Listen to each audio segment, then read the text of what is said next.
Hey, good morning, everyone. I'm here this morning in Orange County at in Lake Forest at the Ascension Cemetery, where Nicole Brown Simpson is buried.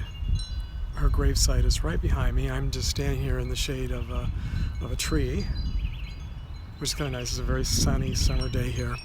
And a couple of months ago, I visited the gravesite of Ron Goldman up in Westlake Village.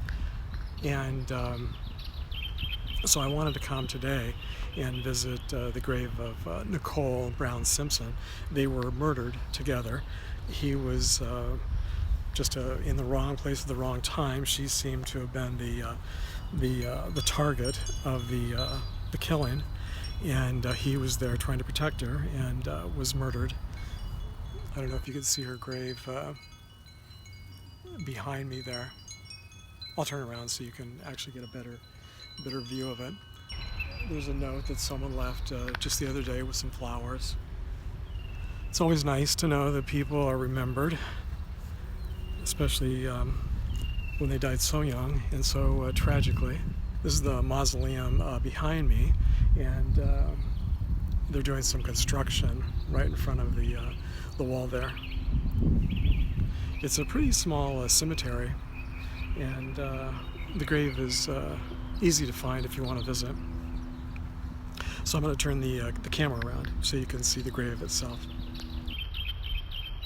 So as you can see, a fan has left some fresh flowers at Nicole Brown Simpson's grave, and also a note here,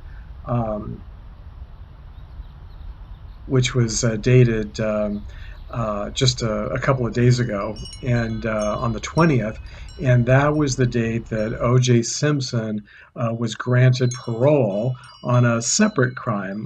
He was convicted back in 2008 of armed robbery and kidnapping, and he's been serving time in prison since then, and he was just on this date on July 20th. Granted parole, and he's supposed to be let out, I believe, in October of this year, 2017. So I guess that's why the fan left the flowers and the note. Nicole Brown Simpson is, I'm sure, in the memory of a lot of people this past week, as O.J. Simpson is once again in the news. It's really hard to believe that it's been almost 25 years since she was murdered, and that no one was ever convicted of the crime.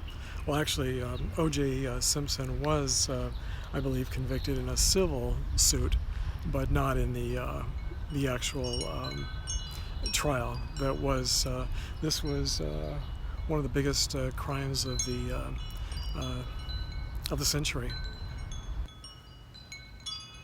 And it was in the news for, as you probably remember, if you're old enough, it was in the news every day for a couple of years. Now, at the time that she was murdered and buried here, I actually lived just a number of miles away. And for some reason at that time, I wasn't really visiting cemeteries like I do today. You know, now that I'm semi-retired, I have a lot more time to go do things that, I didn't have time to do when I was busy working. And I really didn't pay attention and didn't realize that she was buried here so close to where I lived, or I would have come and visited then. But I'm glad to be here today. As you can hear, someone placed some chimes in the tree that's near her grave, which is very nice.